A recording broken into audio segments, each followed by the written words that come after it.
जय हिंद दोस्तों, वंदे मातरम।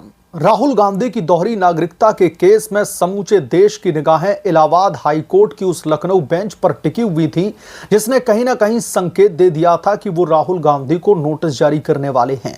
राहुल गांधी के खिलाफ में एफआईआर दर्ज होने वाली है। समूचा देश टकटकी लगा करके देख रहा था कि इलाहाबाद हाई कोर्ट की लखनऊ बेंच में जब सुनवाई होगी तो फिर नोटिस पर क्या फैसला आएगा और क्या वाकई में राहुल गांधी के ऊपर एफआईआर दर्ज की जाए।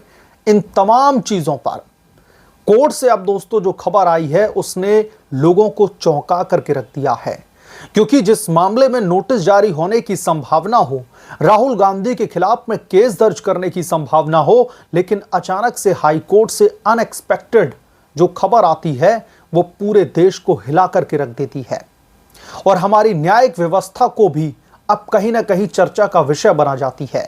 राहुल गांधी की दोहरी नागरिकता का मामला ही कुछ ऐसा है।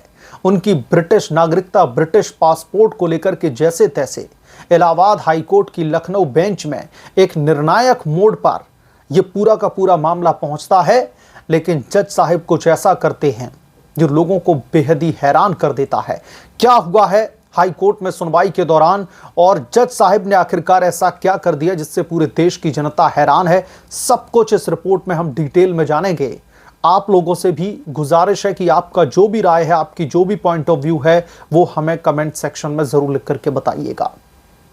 इलाहाबाद हाई कोर्ट की लखनऊ बेंच में एक बार फिर से सुनवाई होती है और सुनवाई के दौरान जज साहब आते ही भारतीय जनता पार्टी के कार्यकर्ता को फटकार लगाने लगते हैं।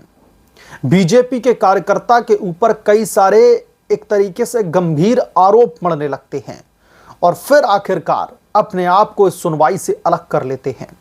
दोस्तों, यह कोई पहली बार नहीं है जब किसी जज ने राहुल गांधी की ब्रिटिश नागरिकता के केस में अपने आप को अलग कर लिया हो, अपने आप को उस सुनवाई से अलग थलग कर लिया हो। यह कोई पहली बार नहीं, मुझे लगता है कि ये कोई दूसरा वाकया है।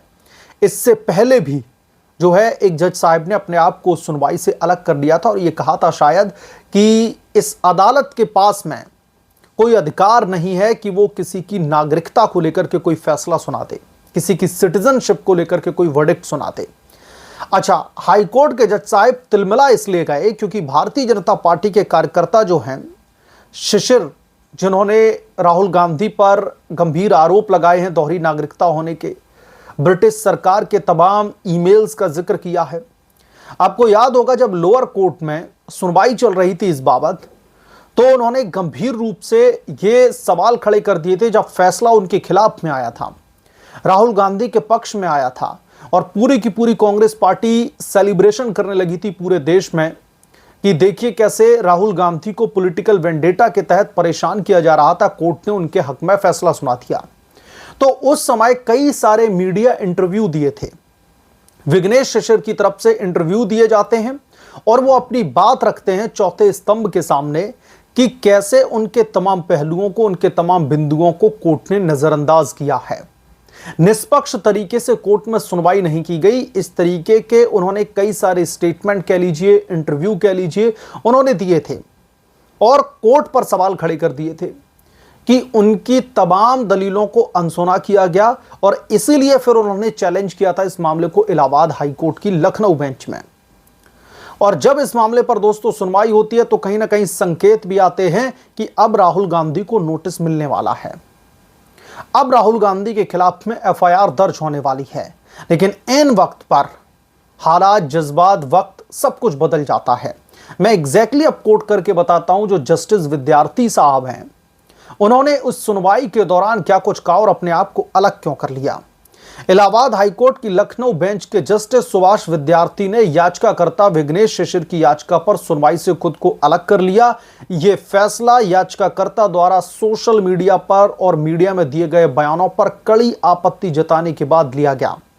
इससे पहले मैं इस खबर में आगे बढ़ूं तो मैं जज साहिब का स्टेटमेंट के जो मूल बिंदु है उस पर आपका ध्यान केंद्रित करना चाहता हूं। उनका कहना है कि इन्होंने सोशल मीडिया पर बहुत सारे स्टेटमेंट दिए हैं, मीडिया में जाकर के कई सारे बयान दिए, इसकी वजह से मैं अपने आप को अलग करता हूं। अब ये थोड़ा सा मुझे हैरान कर देने वाला और चौंकाने वाला भी लगता है कि अगर मीडिया में स्टेटमेंट दिए गए हैं, सोशल मीडिया पर कोई उन्होंने बयान दिया है, अगर जज साहब किसी भी स्टेटमेंट या बयान से आहत थे या फिर गुस्सा भरा हुआ था उनके अंदर, तो उनको सिर्फ फटकार लगानी चाहिए थी। आप याचिकाकर्ता को फटकार लगाते, आप अपने आप को केस से अलग कर रहे हैं, इसका मतलब क्या है? इसके पीछे के मायने क्या समझे जाएं अगर आप अपने आप को उस केस से ही अलग कर लेते हैं? मसलन सुनवाई के दौरान कोर्ट ने कहा कि शिशिर ने सार्वजनिक रूप से गड़बड़ी का भी आरोप लगाया और दावा किया कि उनके साथ में निष्पक्ष व्यवहार नहीं किया जा रहा है। इस पर कड़ी नाराजगी जताते हुए जस्टिस सुभाष विद्यार्थी ने कोर्ट में कहा कि उन्हें इस मामले की सुनवाई करने पर खेद है और ऐसा प्रतीत होता है कि याचिकाकर्ता ने इस प्रक्रिया का इस्तेमाल राजनीतिक लाभ के लिए किया है। आपने कटघरे में खड़ा कर दिया विघ्नेश शिशिर को कई सारे आरोपों के तहत, और बाद में आपने यह भी मेंशन कर दिया कि यह सब कुछ पॉलिटिकली मोटिवेटेड लगता है। क्या आप इसलिए अपने आप को सुनवाई से अलग कर रहे हैं? अगर आपको फटकार लगानी थी तो विघ्नेश शिशिर को कड़ी से कड़ी फटकार लगाते। आप क्यों इस मामले पर इस तरीके की टीका टिप्पणी करके अपने आप को इस केस से अलग कर लेते हैं? इसके पीछे की वजह क्या है जज साहब? क्योंकि अब राजनीतिक गलियारों से लेकर के जो कानून के जानकार हैं उनके बीच में अब यह चर्चा का विषय बना हुआ है कि ऐसा क्या है इस केस में, या फिर मैं और खुले शब्दों में कहूं कि ऐसा क्या डर का माहौल है कि केस से ही अलग करना पड़ रहा है। इतना ही नहीं, उन्होंने यह भी कहा कि हमारी पीठ के पीछे इस तरीके से कीचड़ उछालना क्या उचित है? क्या अदालत के खिलाफ में इस तरीके से बोलना सही है? आप मीडिया में किस तरीके के बयान दे रहे हैं? आप अदालत को अपने राजनीतिक अखाड़े का हिस्सा बना रहे हैं।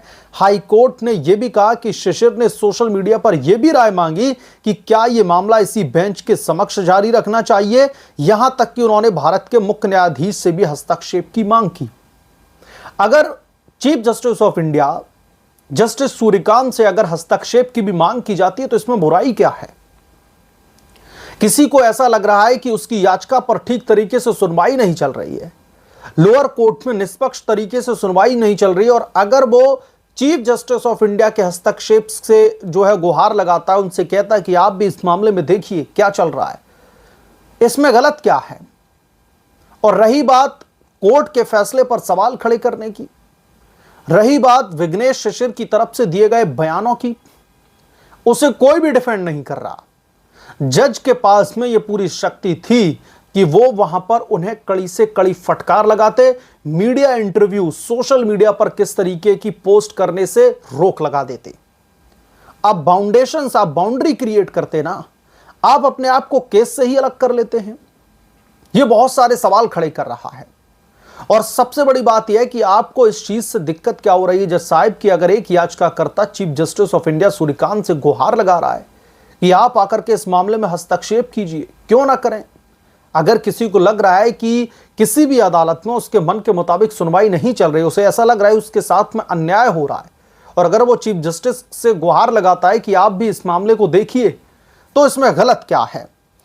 याचिकाकर्ता ने कहा है कि उसने पहले कोर्ट की आदेश को सोशल मीडिया पर सराहना भी की थी। यह जज साहब को नहीं दिखाई दिया। जब कोर्ट में उस फैसले की सराहना भी की जा रही है, वो हिस्सा नहीं कहा जा रहा है। उस हिस्से पर बात की जा रही है जिसमें उन्होंने ये बोला कि निष्पक्ष तरीके से सुनवाई नहीं हुई, जिसमें कांग्रेस के नेता के खिलाफ में एफआईआर दर्ज करने का निर्देश भी दिया गया था। इस पर कोर्ट ने कहा कि न्यायपालिका को वादियों की सराहना की जरूरत नहीं है, और यदि कोई आपत्ति है तो उसे उच्च अदालत में उठाया जा सकता है। कोर्ट को सराहना की जरूरत नहीं है, जज साहब कह रहे हैं।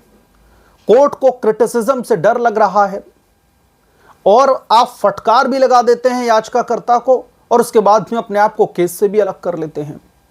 मुझे यह मामला थोड़ा सा समझ में नहीं आया। आप लोग क्या सोचते हैं इसके बारे में? आपकी क्या समझ है? हमें कमेंट सेक्शन में जरूर लिख करके बताइएगा। जल्द मिलूंगा किसी दूसरे बड़े अपडेट के साथ में, तब तक के लिए धन्यवाद। अगर आप लोग चैनल पर नए हैं तो प्लीज चैनल को सब्सक्राइब करें, साइड बने बेल आइकन को जरूर प्रेस करें, ताकि जब भी मैं कोई बड़ी खबर लेकर के आऊं तो इसकी जानकारी सबसे पहले आपको मिले।